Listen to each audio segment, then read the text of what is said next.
by the one that change. Change is created by the one that doesn't fear to respectfully disrespect. War is necessary. We bold every month, not just February. They want us in jail in them cemeteries. Wake up, you a king, you not secondary. Know sometimes it's scary. Keep your head up, king, you legendary. Arthur, your blood is hereditary. Hereditary. Arthur, your blood is hereditary.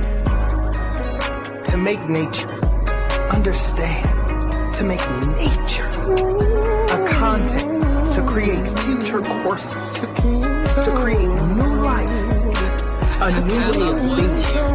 Facts. We got melanin. Fallen angels just want us for medicine. You the GOAT, you the king, you the veteran. Reach for the skies, your actions are heaven sent. Ha!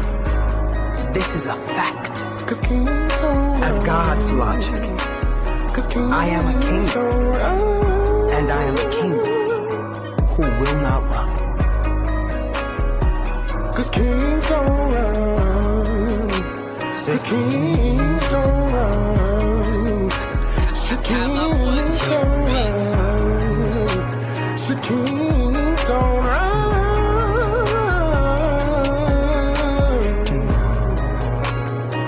So kings don't run. So kings don't run. All right, we live, baby. We live, baby. Today, you got us here on the first episode of I Love You, Black Man from a Black Man. I am your host, Demi Deities, and these are my co-hosts. I'll let them introduce themselves. We can start with Jaquar. I mean, him. My name Jay Alpha. I'm Vito. And I said me, I'm Demi Deity. All right. So, before we start every podcast, I'm going to be playing this song called Shundeo by Samo. It's spelled weird, S-A-M-O-H-T. Yeah, that's how you spell it. Check out the song, check out the lyrics. But while it's playing, I'm going to be reading over it. Check out my lyrics. So listen to these words. This is what this podcast, the purpose of the podcast is. This is what the purpose of the podcast is and what it's generally about. So check it out.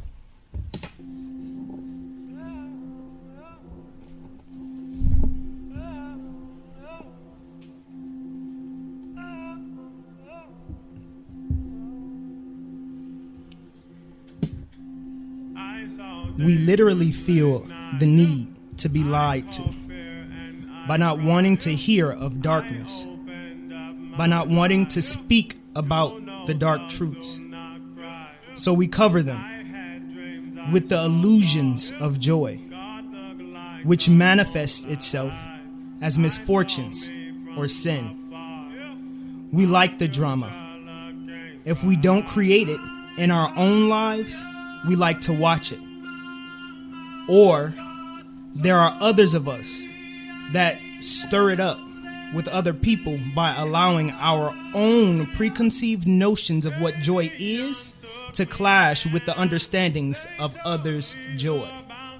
I say this to say, the clashing of misfortunes or sin, or also struggle or trauma, however you call it, it is the joy of us black men. We subconsciously hate other black men because we don't understand how to comfortably be. In every clash of men, I can prove that true. The realization of this in every interaction between black men, well, between everyone, will yield to you the understanding and respect that is required. This is the point of I Love You, Black Man from a Black Man. To bond us as brothers, to build a community of wealth, financially, spiritually, mentally, and what we lack an understanding of the most, emotionally. Learning to be honest with self, behind closed doors and in public. We will all ascend to become demi-deities, men before and beforehand and ahead of God, and we will be demi-deities. Let's take over the fucking world, black man. Let's buy cities. Let our identity of wealth mean community. A community that is never void of respect and understanding, which equals grace and mercy. And let no man, fallen angels, or the like move our position. We are niggas. Powerful words. We will hear them every episode so that we maintain an understanding of brotherhood, togetherness, and just togetherness. Like, we brothers, black men, we're brothers. Despite our differences, we are brothers, right? Oh. Absolutely. All right. So, today, I just want to give you all a little brief, rundown about what the podcast is going to be bringing to you. So, we'll have, what I want is to bring live bands in, get a 5-minute little section on every episode to, broadcast their stuff to the city, to whomever, all the viewers. And also, there'll be a monthly segment, is I Love You Black Woman, from a black woman, which I will sit in, and then the host will be my sister Princess. She will come in once a month, and it'll be a roundtable talk with black women and black men. But it will be facilitated by black women. And then we're also going to be putting together community outreach programs, Heal the Hood. I'm also going to try to put together, we're going to try to put together back to school drive at the end of the summer. That'll be our first event. So it'll be a back to school drive for the end of the summer. Free food, free supplies, all that good stuff. Common stuff you see all the time.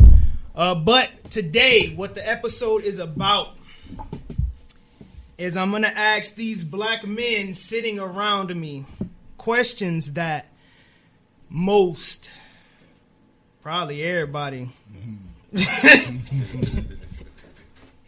everybody asking. So every episode there will be a hard question asked, and us black men will discuss it. So the question today is, when is a black man too old to blame his current problems on his childhood traumas? And at what age should a black man own the traumas his father caused as his own? Y'all understand the question? So I'm going to give y'all each individually the opportunity to answer. And we're going to start with Uncle Riri.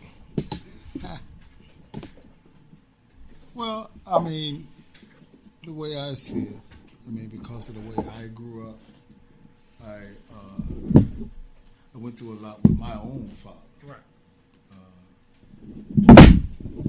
Being abused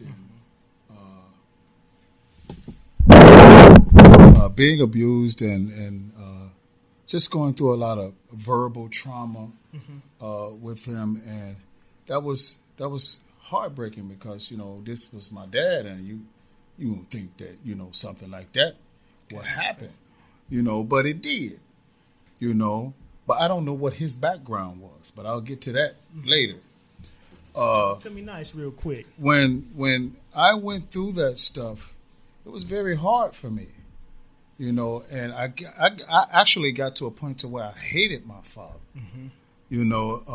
My father and I literally came to blows, and I didn't like that because I knew that was wrong, but it got so bad, and it was me constantly getting the abuse. And so I left. I got here, and I myself, because of that trauma, I started blaming him for it. And the more I blamed him for it, the worse I became. And in doing that, it cost me a lot for a long time, all the way up till I was about 43 years old. Boom, you just answered the question. So 43. Yep. All right. But that's not when I forgave my father. I forgave my father at the age of, I believe I was about 34 or 35. So what did you just say prior to saying that you forgave your father? What happened at 43? I myself realized I couldn't keep blaming him.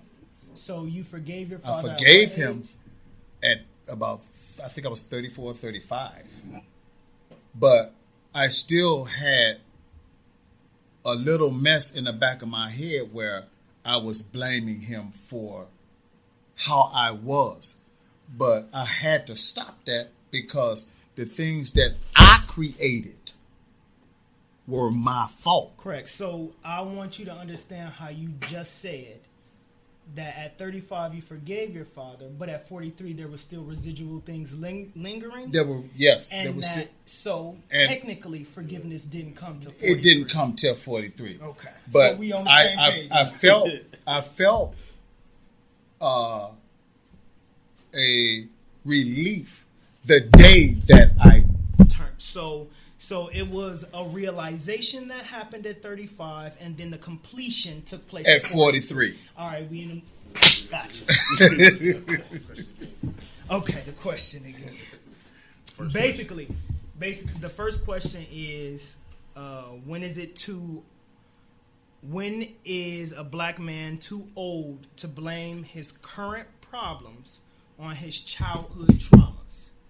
And then the second part of the question is, at what age should a black man own the trauma his father caused as his own? What age?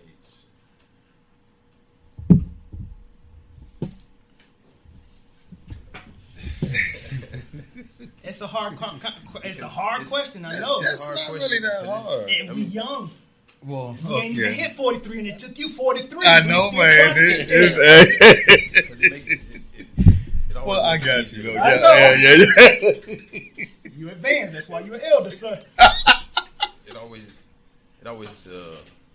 feel easier to blame other people, or just not to hold self accountable. But I would say it took me a long time because I grew up without a father. And so I never really knew. I never met him. My first time meeting him was at his funeral. 16 years old. I met him in the funeral in his casket. And so I really didn't. Yeah. You didn't have time to process it because you didn't have nobody there to process it. Pretty with. much. So it was always. So when you, as you are a man now, how do you identify with the fact that you grew up having to learn to be a man by yourself, because you didn't identify with any man as your father? Right.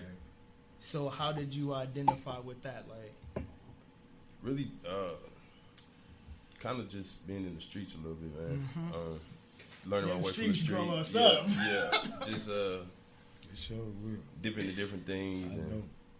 But I didn't finally really start taking responsibility until I probably was like about 25. I stopped blaming other people for my actions and for my past behaviors. what age? 25. So I think that you a peculiar case because I've been around you since we was boys. Yeah. And watching you grow up, it was you were always a different breed because you moved to the beat of your own drum all the time. Yeah. So watching you come up and listening to you talk now, it's kind of dope because I've never known you, all of the mess you've been in, if it's okay. The mess, because you're going to eventually talk about it yourself. All the mess you've been in, and you've never been one to point the finger. You will say how it happened, but you ain't never been one to say this happening because of this. Yeah. You ain't never been that person. And I didn't know you grew up without your pops. Yeah. That's good to know. Look, we getting to learn each other. This is what it's about. Bond, black men bond, and that's what's up. All right, 23 because you didn't have a pops, but that's different. 43 because your father was treacherous. Yes. All right, treacherous. You need the question again? Somewhat, but not really. Okay, this is a 2-part question. For one part, Which I feel part? the with the when you should let it go. This is not when I let it go, but this is when you should. Okay. I feel you should let it go when you have kids, because if you don't let it go by the time you have kids, that spills out on your kids. Generational curse. So that's what I feel. I feel it should be when you have kids, because you go back and you think of the things that your father did, and it should help you think what you shouldn't do when it comes to your kids, because you don't want your kids to feel the same pain and hurt that you felt growing up, because that's not going to do nothing but continue. It's just it's going to be a circle. It's just going to continue and continue and continue, and you can't. You all you can do is blame yourself as well as your kids blame you, even though you should, like,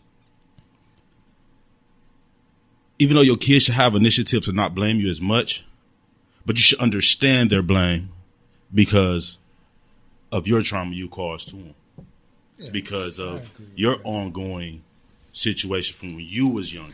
Yeah. So I agree with that.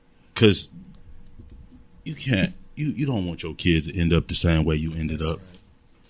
You don't want your kids to feel the same pain that you felt.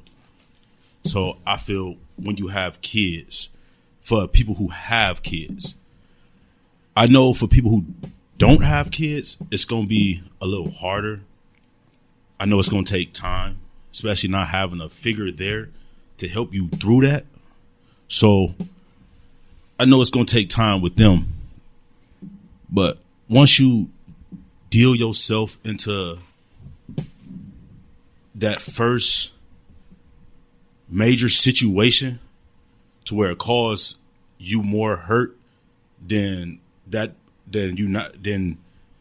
you basically you putting yourself in a situation, as in, let's say you go to jail or prison. After you done dealt with that, that should register in your head that, oh man, I can't be like this. Yes, I know I went through the things that I went through, but I need to learn how to let that go, because by me steady falling into that, I'm going to continue this way. Okay, now, so tell me, so I'm going to reiterate to you what you're communicating to us, and then I'm going to ask you a question on top of it. So what you're communicating to us is that monkeys shouldn't do what monkeys see. Okay, so when we understand that monkeys shouldn't do what monkeys see, what did monkey do? You're the monkey. How old? Answer the question directly from your real life experience now.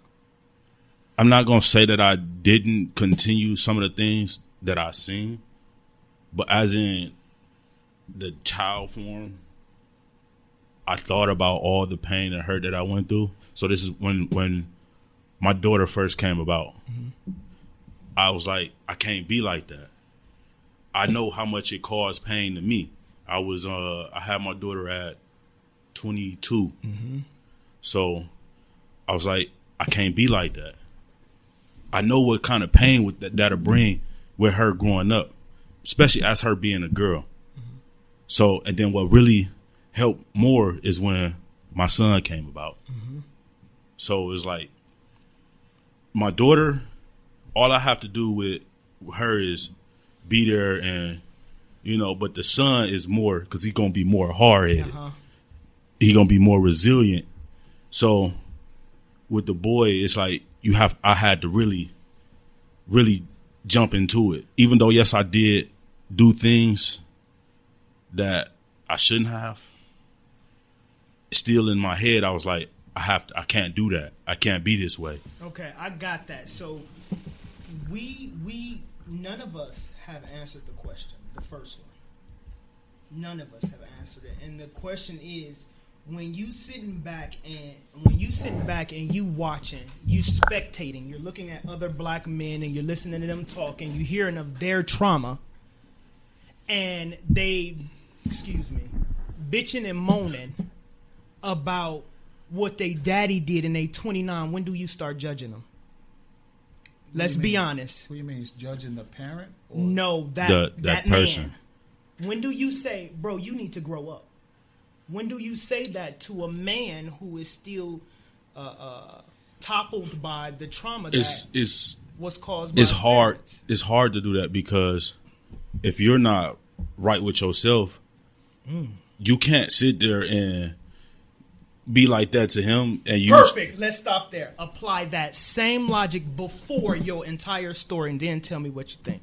If you need me to repeat it to you, I can. Yeah. Okay, great. You just said, cuz. You just said, you can't really tell a man. No. Okay. So your entire argument before that was that when monkey see, monkey shouldn't do. Yeah. But if a man is unable to register mentally how to adequately perform, you went right where my brain was. Yep. Right where if a man can't process how adequately to perform, then you have to absolve him of accountability because he too is still like a child. Yep. He doesn't understand yet. Yep. And you said yourself you've done the same thing. You just said it. If you need me to recall what you said, I can. It was a mental instability that was given to you from the parent. Exactly. And so what happened is, hold on, because I don't want to do the great reveal yet. Not until after the song. So what I want you to understand is that what you don't understand about yourself is you're a curse breaker. Okay?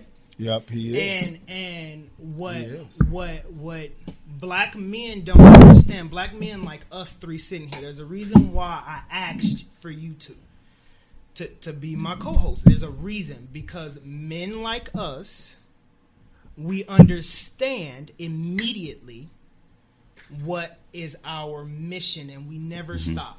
We're not going to stop. And there's not no weapon formed against us shall prosper. I'm going to say it like God has said, because what we really want to say, you understand. So we're progressive men. And you need to own that about yourself. And I need to, and this black man need to, and this black man, we're progressive people. Is this just the nature of our being? And so when you identify what you've identified, you spoke all these words out your mouth yourself. So that means you understand, but your emotions void judgment. Yeah. So because your emotions is void in the judgment, you like, fuck you, nigga. Oh, my mama, whatever. And I know that feeling. I know it clearly. It's like that for most men. Like when we think about it, from the time we born to the time we finally understand, yo, I'm a man now. We're men now. From that time, we're taught, don't cry, don't show emotion, don't do this or that. But when we become men, we understand that we're men, right? Mm-hmm. So then we begin to exude those emotions, and now we confused as hell. Yeah. Because we've never had time to process these emotions. Half of us don't identify that we grown-ass men until we like 30, if we being honest. And then when we hit 30, we like, I can do what the fuck I want to do. If that's what I feel, that's what I'm going to do. If I want to cry, that's what I'm going to do. What you going to do? Right. So, once we understand that, the floodgates open. We turn into a whole bitch. We a whole woman. Because we spent 30 years of our life suppressing what they spent the first 30 years of their lives cultivating. So now we're in this period, like we are young. That's right. I'm proud to be old. Right, you wisdom. I mess with it all day. But the point is that we don't process emotion well, and so when we're talking to our fathers, I had a tough conversation with my pops. Like me and my dad have an interesting relationship. And in the time of me learning, to answer the question for me, how long it took me to stop blaming my father for my trauma, I was 22 when I first came to the understanding. But before that, I fought my dad twice. Yeah. 16 and 21. I ain't trying to do that. And then when I turned 22, I'm like, something ain't right, because I don't understand me and ain't nobody else got the answers. But I ain't talking to the sack that I'm the seed of. You understand? Yeah. So a lot that I'm confused about, all I need to do is go back to the sack. Not necessarily. You understand? Yeah, we know. So you if you want answers about who you are becoming, you just return to the sack. And a lot of us men don't believe that we can do that because we remember who that man was past tense when we remembered him, and we don't give our fathers the opportunity to see logic now.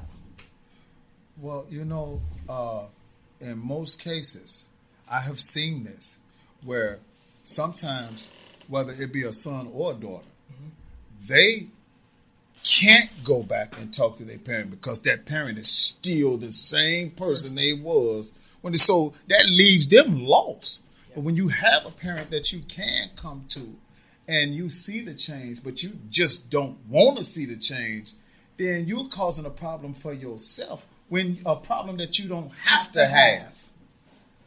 That you don't have to have. And that's what I learned from punching my dad in the face. No lie.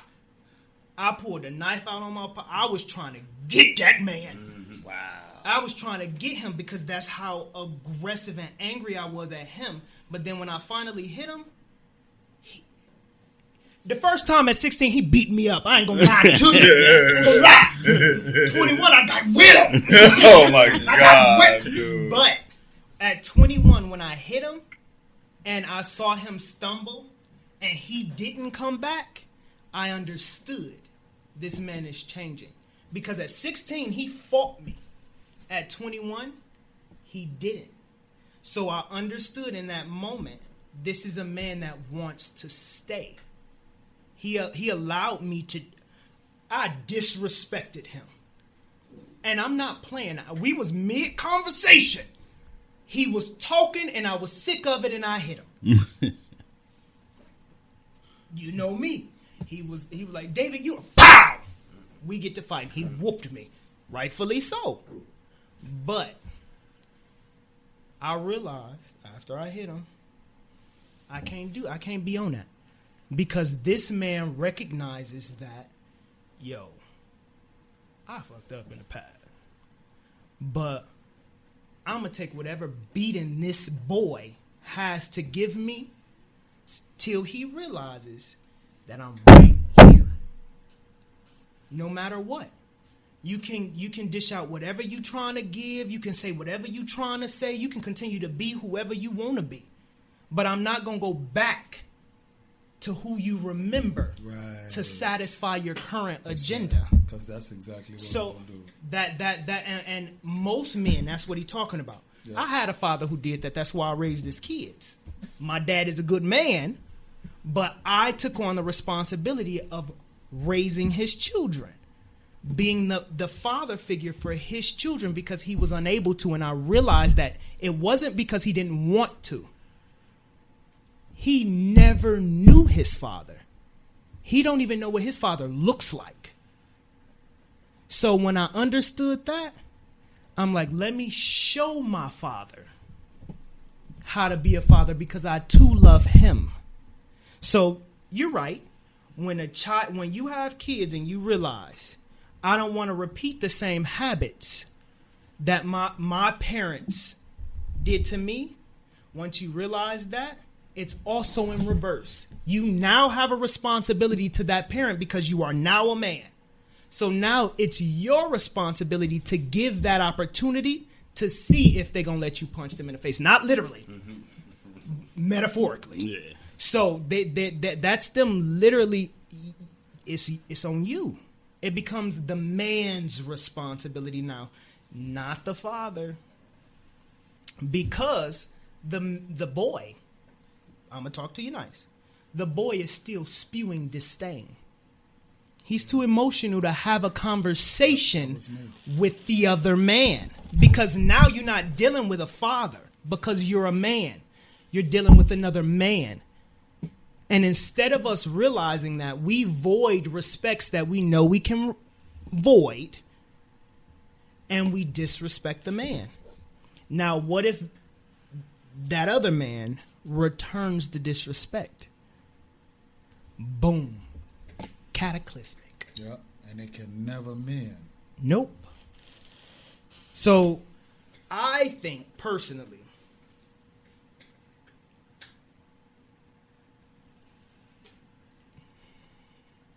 a sound man with solid roots, that means that he has at least a mama or a granny or something. I think by the age of 30, a gentrification should begin to shift. Like, your mind should begin to shift. And, I mean, I felt it. Because I got married at 30. You know, I was no more hoeing. Like, I got married at 28. So. See, yeah, it happened around that time. Because I felt the transition starting at around 28, but then it completed. Because I didn't want no more friends. I wanted everybody to get the hell away from me. I just wanted to make money, buy a house, own cars.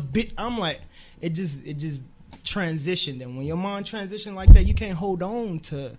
That's a lot. That's a big bag to still carry while still trying to. It can cost you, man. I mean, look at what Mom and I went through. You know, and I love that lady, man. I will not stop loving her, man, because she's still stuck with me, man. Yeah. And she didn't have to do that. That's true love. And so when you see stuff like that, and then you see your child hurting on account of something you were a part of, and then me understanding what I was a part of and how I was hurt, I'm hurt. You know, because you that's not something what you've done to right. the child. And that's not something that I actually wanted to do or meant to do intentionally. It just happened. It's a reaction. And I'm like, oh my God, I did this. Mm-hmm. And I cried so many nights. I'm trying to stop from crying right now. I know, I can see it. That's why I'm not looking at you, because I ain't with that. I cried so many nights. I cried so many nights because I'm like, I feel my son's pain. Yeah. I literally can feel it. Yeah. And so when you feel that, it's not a good feeling. And all you want to do is just hug them and just say, I'm sorry. I mean, it's nothing else you can do. And just become, better in the relationship. But it takes two. One person can't just do it. It takes two people. And if you say you love somebody, because love is not just something you say. Love is an action word. It's something that you do. So once you begin to understand what love is, you're gonna want to do better. You're gonna want to think differently. And that's where I am. I'm 53 years old. I'll be 54 this year. Mm-hmm. And from the age of about 5, where I can remember my first abuse from my father, all the way up until I was the age of 43, still thinking about that mess. It took, and I have to say this, it took God literally to lift that mess off of me by whooping my tail. And I got a butt whooping. Tell us what you mean by what whooping, because I don't think everybody spiritually. knows. I know. I got a spiritual whooping. Tell us how that feel. I would rather get beat by my own daddy than take that. Because it feel like for real, spiritual whoopings feel like how do I explain it? It feel like it's hard to explain. Yeah, it is hard to explain. You have to go through it. You lose your car. You lose your house. Oh, you no. lose your job. No. Wait a minute. Okay. It get there. It get there. So first you got to feel the flesh got to feel whooped too. Ooh. So you get stripped of everything. You ain't got no car. You ain't got no. You ain't got no house. No, you ain't got no job. Man, you ain't got nothing. You barely got cash in your pocket. You trying to figure out you going to your mama house still to eat. Man. And then all of a sudden, you get in the word. Yep. And that's where the spiritual whooping start getting. Yep, because then you start to understand your stupidity. Ooh-wee. I remember one day. I have to tell this story because I tell a lot of people this story. This is when it began. I was in a rescue mission. That's where I was. That's where I was living, in a rescue mission. Talk to us nice. And I'm sitting in this rescue mission and literally in the bathroom on the toilet. And I heard God call me by my name, Maurice. I don't want you to say nothing. I just want you to hear how these people hate me. Those was his exact words, and he said nothing else to me. So I was fasting this day in the rescue mission. I did exactly what he told me to do. I went into the chapel and I sat down. And literally, these people were sitting around me saying ugly stuff about God. Yeah. It ain't no God, and he ain't nothing but a myth. And they was just saying all kind of crazy stuff. And I'm sitting here, and all of a sudden, I'm tearing up, and I'm like, oh my God, they do hate you. Mm-hmm. So I'm walking out of the door, this still on my mind. A week later, I thought about it again. I had no idea this had anything to do with me. Mm-hmm. I'm still thinking about how these people literally, they really hate God. And so I'm walking down the stairs and I just thought about it again. I was like, oh my God, they really hate you. He punched me in my stomach. What? He punched me in my stomach. He said, that's how you hate me. Oh. And when he said that to me, my knees buckled. And I cried so hard I could not stop. And I was like, I didn't know this had anything to do with me. But he was talking to me about my behavior, how I treated my son, how I treated my wife, how I treated people, period. Because these people are his people. And I misused them and mistreated them. And so I had to take all of this stuff. You know, and when I started just accepting it, like, okay, I'm not right, and I can't do it without you, Lord. That's when the change started happening, because I had to own up to how I was being. Looking at my wife before we got back together, she smiling and having fun with her family, and I'm sitting in the car like, why she smiling and happy, and I'm sitting in here like this here. And he said to me, because I made you the head. When he said that to me, he was letting me know you were the man of that house. So, and you did not do what you were supposed to do. So I'm gonna, Unc is from a different generation, so I'm gonna reiterate what he said, and I'm not gonna say it spiritually. Okay, I'm gonna say it of my flesh. That's good though. Yeah. I'm gonna say it of my flesh. And then we're going to go to a break. So at this portion of the podcast, this is where we need artists to come in and be a live band over there. Y'all perform whatever y'all got. I'm not looking. It don't matter. Just hit me up. I don't got Facebook no more, but I'll put my Instagram and etc. in the bio so y'all can check it out. But check this song out. It's Kings are falling every day, and kings are rising just the same. But when will we know who we are? I see your light, you are my star. Blessed are those who make it home, to know that you're never alone, and know that it's okay to cry. Can't get no better in my eyes. Yeah. We worry about so many things I'm not concerned with. I don't want nothing from these people unless I deserve it. I'm tired of playing the fucking clown up in the circus. You resting respect up on your name, you gotta earn it. When you feel down and you out, you gotta keep working. Whole time I promise you, you living right in your purpose. The negative energy that's coming, you gotta curb it. Encourage yourself, then you slide just like it's cursive. Oh, kings are falling every day. And kings are rising just the same. Oh, but when will we know who we are? When will we know who we are? I see the light, you are my star. I see the light, you are my star. Blessed are those who make it home. Blessed are those who make it home. To know that you're never alone. Never alone, never alone. And know that it's okay to cry.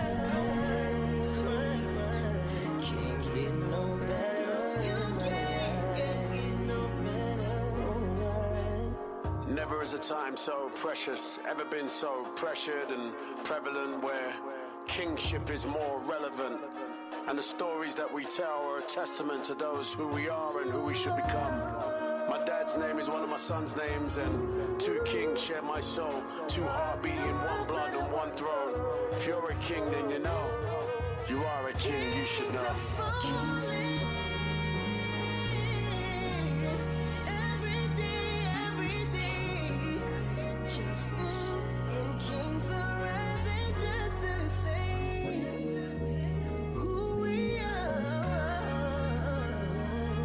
I see you light, you are my star. So won't you keep on shining? Blessed are those all we wanna do. All we wanna do is make it home. To know that you'll never ever ever be alone. And know that it's okay to cry. Can't get no better in my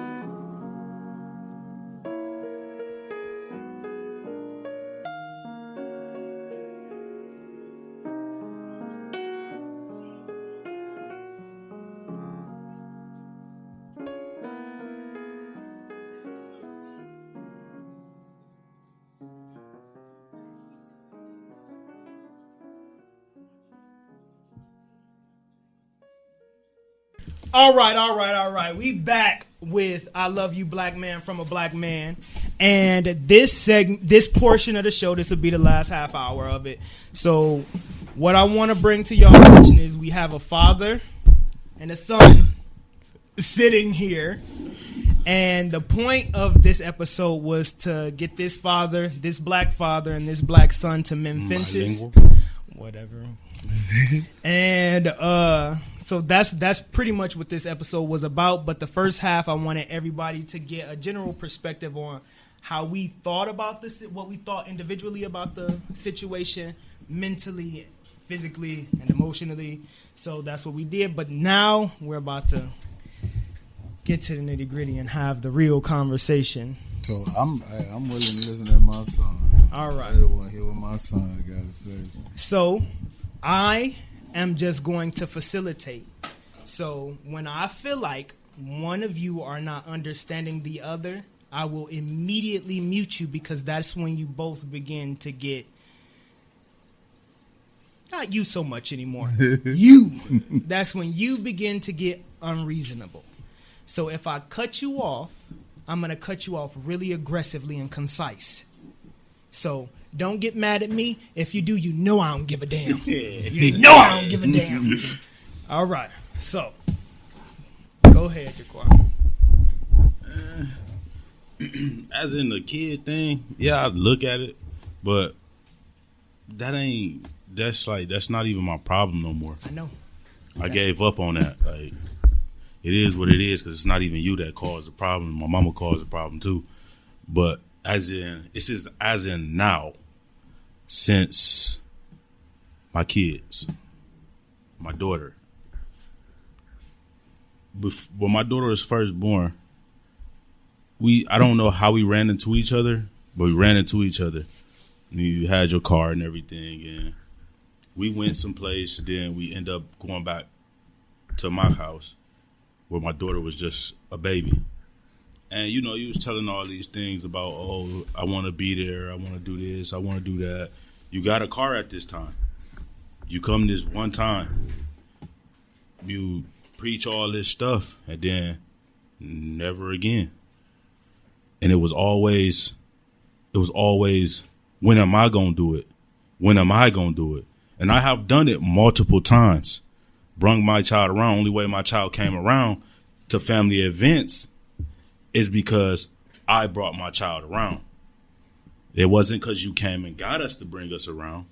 It's because I brought him around myself because I felt like you needed that. Mm-hmm. Okay, so can you repeat to him what he's saying to you? Well, don't respond. No, it sounds like he's saying to me that he wanted his children to be around me, and the things that I was saying to him about me wanting to be around them, I started out as trying to do it, but I did it one time, and it didn't happen again. Okay. Are you ready for a response? Yeah, one second. Okay. I just lost the train of thought, though. It'll come back.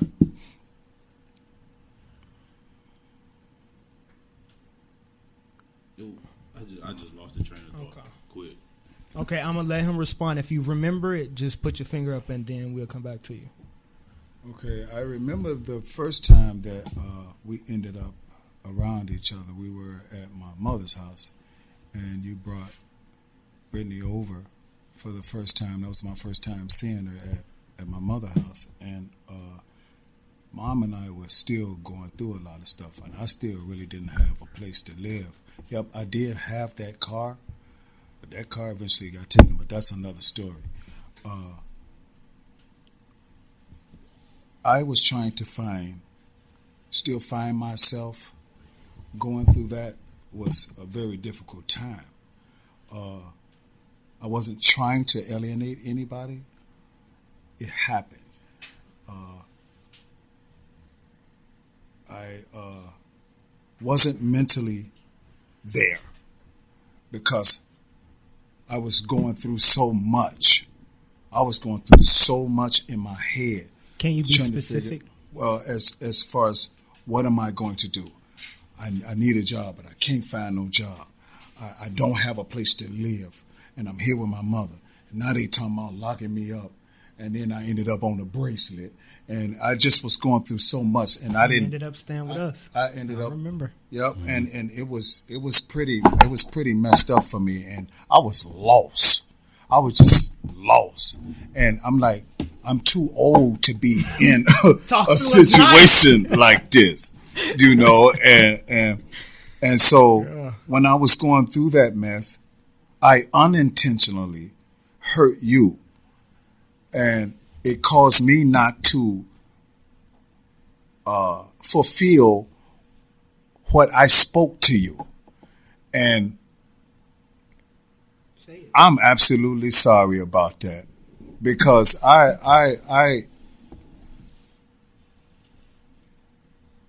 at the age that I was, first off, I was embarrassed. I was embarrassed because that's not a good feeling, that your son watching his dad be in a situation like that, homeless. You know, you see your dad one place, and then next thing you know, he hit rock bottom. Can I ask you a question real quick? Mm-hmm. That seems to be a mentality that most men from your generation have. Like, if you don't have money or stability, you can't be around your kids. No, that's not what I'm saying. That's not what I'm saying. No, that's not what I'm saying. What I'm saying is me being in the situation that I said it. Me being in the situation that I was in, it had nothing to do with money. It has something to do with me. Got it. Yeah. Got it. So what you're saying is that you were not able to be around him because it wasn't just your the physical things manifesting in your life. It was it was my mentality. Yeah, gotcha. My mentality, and I said that. So the answer to the question is that is what you believed, and your mentality had you stuck there because of the situation. Because of the situation that I was in. When you got out of the situation, you begin to see clearly. I began to see clearly, and when I began to see clearly, at this point, he already hurt. Angry. Yep. You know, and so now I'm like, man. At first, I'm tripping. I'm like, well, wait a minute. Yeah. You know, and then I started thinking, and I'm like, well, obviously like you need that. to, You know, yeah. like and so, and I daddy. was just talking to Mom about that. I was like, I know where he is. Yeah, I was angry, but I wasn't so angry because still in family events, I brought my child around. Yeah, you did. Everything was still, and it was still, to me, it was still ongoing lies. Even when, so what did I say? Even when my son came about, I know, son, I haven't been in your life like that. This and that. I want to be there for my grandkids. I want to do this with them. I want to do that. I want to spend time with them, and so forth. And it was my daughter came about. Okay, we went through that with my daughter, but then it kept going because my son came about, and because when my daughter came about, we was living with my kid's mother and her family, and then when my son came about, we was living in our own place.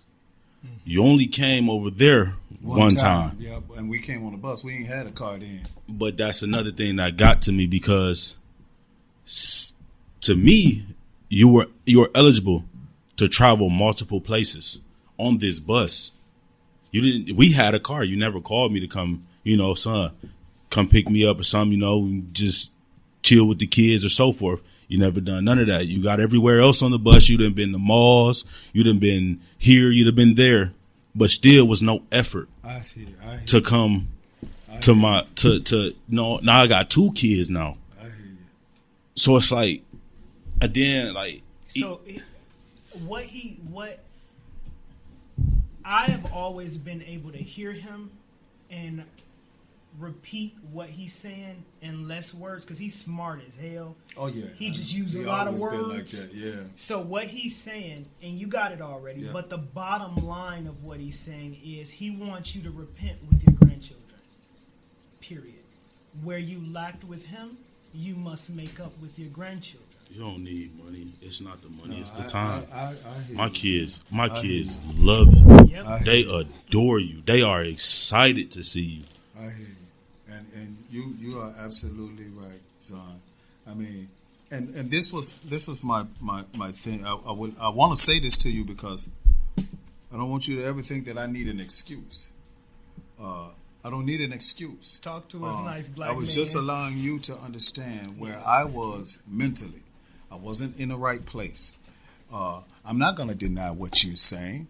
If I sit here and deny what you're saying, I'm lying. And that's going to create more problems. I don't want to do that. I just want you to understand where I was mentally. I'm still growing. I'm still learning how to be, and so in doing so, I understand that I have to get better. I understand that there's things that I have to do. I don't like to use the word prove, but in this case, it doesn't bother me. Because you're my son. And I have. Wait a minute. This is groundbreaking. I don't think men need to hear what he just said. Can you repeat what you just said? I was just saying that I didn't need an excuse. There we go. That's it. That's all I needed to hear. This man said he didn't need an excuse. And you know why? Because he took accountability. That's what so many black men lack. Accountability. He said to his son, I don't want to lie to you or tell you that you're lying. because that will be me lying and creating more problems. What that means is I respect and accept your rendition of the truth, and I will own it also as the truth. And I will respect you enough to not tell you that that did not happen or that I did not do that. I did do that. I have actively participated in being negligent per your standards. Yep. That is what he is communicating to you. That is what he said loud and clear. And that is the epitome of what a man is supposed to do. Yeah, I understand that, but it's like the continuance. So Even now, with you owning up to it, you didn't own up to it more than one time. No, But- this is my first time actually owning up to what you're saying to me, because I never really got this from you. Mm-hmm. We never really sat down and just talked. And so this is the first time that I'm getting this from you. What you're saying to me is, I've constantly said to you that I was going to do these things, and I continually didn't do it. Right. And it bothered you. And I get that. I hear that. And that's not where I'm trying to be right now. I don't want to be right there anymore. I mean, it's for me to take accountability for who I have and have not been. Yep.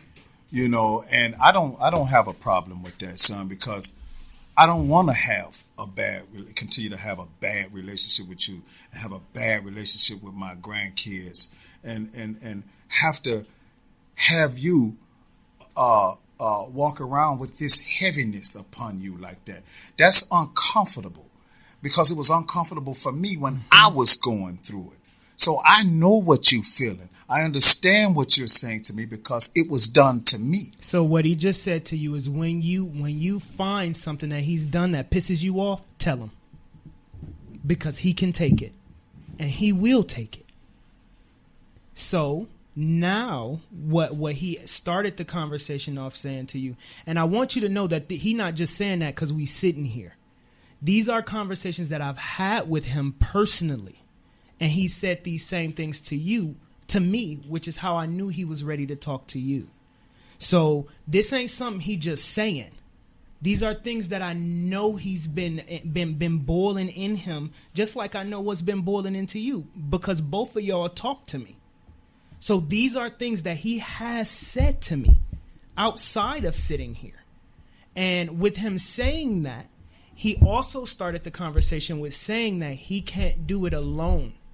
All he can do now is hear you out and take the beating and move how you say you need him to move.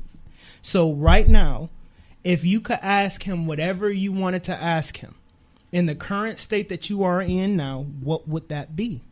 What do you want from him currently? Truth be told, I'm at the point to where I don't care no more.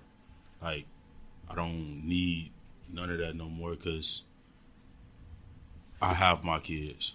So remember, when you say that, remember that I don't ask the question, like, what do you, Jaquar, your physical being, actively want from Maurice, the being of your father? What I mean, what would you ask of him is, I'm not looking for you to say, let's go to the bar and get drinks. No. I'm not looking for you to say that. No. But you begin your argument with the fact that he is not present in your children's life. So to me, and to me, sitting here, being an outside spectator, it sounds like that is what you're sequestering. Like, is that what you're still asking for? No. Okay. It's not asking because it's been too long. So to me, I'm at the point, I'm going through so much already to where it's damn if you do, and damn if you don't. So what that means is, let me make sure, correct me if I'm wrong. Damned if you do, damned if you don't. So now you shot the ball and he rebounded because you missed. So now the ball is in his court. So you either do or you don't. So what that means to you is, you either do or you don't. Do you go get your grandkids, you go see your grandkids, you become active in their life more often. Yeah, I don't have no problem with that. It's, I just don't like this tension. I'm like I said, I'm getting older. You're gonna have some ups, you're gonna have some downs, but I don't want this kind of tension with my son, and I don't want to be able to or not be able to see my grandkids because of it. So he's not telling you that. I know that, but it feels like that. No, it's the reason why it's gonna end up getting like that is because I plan on leaving. I have too much history here, bad history. Mm-hmm. So my plan is to leave. I wasn't telling nobody. Well, David probably would have known, but the only way it was gonna be is you saw him as if you flew to where I was at. It wasn't I'm gonna send him. It was, if you come, you weren't gonna ever see him then. Right. So you're just repeating the same thing. The ball is in your court, and you have to make. So you're focused on the relationship, the tension between you two. Yeah, I don't like that tension. Okay, so let me tell you how to dissipate that, because that tension, it was there for me and my father. So now when I speak to my father, I literally don't feel tension. And the reason I literally don't feel tension is because I say everything I want to say. You understand? So when you talking to someone and you've caused strife to that person, and when you've caused strife, you are no longer the dictator of how they heal. So the only thing that you can do is wait. Yeah. So the only way to soothe the tension is to be active the way he allows you to be active. So if he allows you to be active with the kids, that is an easy pathway back to your child. Easy pathway, but you have to endure the tension, because it's not going to just lift for him, because like you begin the podcast saying, it didn't lift you to 43. Yeah. It took a minute. Right. For me, but it's, people are different. People are different, and he is growing faster. He's growing out of, that's why he's a curse breaker. Well, he always been like that. Yep. And you knew it. You know it. So right now, the tension is inevitable. And what I read in the beginning of this podcast, people don't like to hear of darkness. And the truth is that. And it is to people who won't admit it. Correct. And that's what I'm trying to get you to see. Right now, you are in a space where you don't want tension. Yeah. But you are not open and ready to admit that it's inevitable. No, I am. Okay, so since we there, then you understand that you saying that you don't want the tension. No, I said I don't like it. Okay, cool. Yeah, my bad. Okay, you don't like it. But you understand it's inevitable. I understand that it's inevitable because of what I went through with my father. Correct. So, it took me a minute, and now I can go around my pops. But I could go around my pops after I forgave him. I could start going around my pops at I think I said I was 34, 35. I could start going around him then, because I'm like, man, you don't know what his life was like. I mean, he did y'all bad. And so but that I don't know what his life was like. But so I had to turn loose that tension, because, like I said, I had came to the point, I don't know if he has gotten there yet, but I came to the point where I literally hated my father because I used to get beat, and watch him, he even put rifles to my head. So I went through a lot. So I hated him for how he did me, and then how he did my brothers, and then my baby sis. Mm-hmm. I was man. Mm-hmm. And there were many times where I almost had my pops killed. Mm-hmm. I hope that ain't going viral. I even brought some cats up there. Mm-hmm. And that's just how bad it got. Yeah. So that's what I'm saying. I do understand where his mind at. I understand where his heart at. And I'm not mad.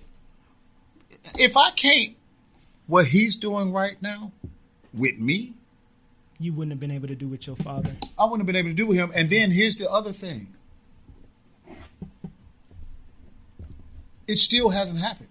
And it won't. And it's not going to happen. Yep. So I've accepted that. But you are a different But man. he's You been- are, wait, right. You a curse breaker. Exactly. Talk to us nice. And now you've created a curse breaker. Exactly. And now you need to, what you just said, the time that it took you are your father and he is you. Yeah. So the time that it took Yeah. you, so he ain't 32. Yeah. Give him 3 more years. But in those 3 years, be active in those kids' lives. And then I got then it. we gonna be good. I got it. But in those I 3 got it. years, I got it. the relationship will take a natural course by itself through the children, because what's gonna happen is they already love you. The kids already love you. I've even had conversations with Jason about you. Like, I had conversations with him about you too. Matter of fact, he asked me, so what he called Paw, right? Paw, He said, you Paw brother? I said, no, I'm his nephew. And then he was like, no. I'm like, all right, we ain't having this conversation, bro, because you're irrational. No, but the kids already love you. And they already asked for you, so that keeps you on his mind. It's inevitable. Yeah. So, in the time that you cultivate in a relationship with them, inevitably, y'all will cultivate a relationship again, because you have to function in a kid's life. So, right now, don't focus so much like you know for a fact now that he is aware, unequivocally aware. You know for a fact. And you know for a fact now that he is not going to reject your presence. Yeah. You just have to be present. Especially as of now. Yep. Within this year. I know. We gonna Yeah. So in this year, he needs you to be more present than ever. I'm sure of that. And I'm there too. So that's what we can agree that that's where we've agreed. You become present because he is open. It's another one. Okay. It's another one coming. Another one. Oh, baby, yeah. What you said? Brittany, you didn't know? It's my third. A little boy, another boy. Yep, and that's good. See, look, this is good. You're about to be a grandfather a third time. Fourth time. Sorry. Yeah. Sorry. I'm gonna tell her too. Okay. What you done before? What y'all talking about? No, that ain't. I'm just the cousin. No, I do have 4 grandchildren. I know. Oh. Veronica. That ain't my. Yeah. Yeah. Okay. That ain't my plate. That's a shame. You'll get there. It's gonna come to you. Uncle Maurice, it's okay. This is the healing process. And this was a major healing right now. This is the best conversation in my 31 years of living. For a while. This is the easiest conversation I've ever had with y'all. But that's a wrap for the first episode of I Love You Black Man from a Black Man. Oh, we're going to come on the second one because you crazy about that black. Ain't nobody got time for that, Uncle Maurice. You got to understand. I feel the same way though. About black. That's because y'all light skinned. See, that's the thing. No, that's colorism. We're going to talk It ain't about being light skin. Yeah, it ain't about being light skin. It's true. The color black is this. All right. So the next episode of the podcast will be about me talking about how a black man survives after being gang raped by other men. So the next episode will be about that. Make sure you tune in. I'm going to be honest. I'm an honest person. I'm going to say whatever the fuck I want. So I'm going to just be 100. Tune in the next episode of I Love You Black Man from a Black Man. Thank y'all for tuning in. Peace. By the one that change is created by the one that doesn't fear to respectfully disrespect. War is necessary. We bold every month, not just February. They want us in jail in them cemeteries. Wake up, you a king, you not secondary. Know sometimes it's scary. Keep your head up, king, you legendary. Arthur, your blood is hereditary. Hereditary. Arthur, your blood is hereditary. To make nature understand. To make nature a content. To create future courses. To create new life. A new way of being. Facts. We got melanin. Fallen angels just want us for medicine. You the goat, you the king, you the veteran. Reach for the skies. Your answers are heaven sent. Ha! This is a fact. A God's logic. I am a king. And I am a king who will not run.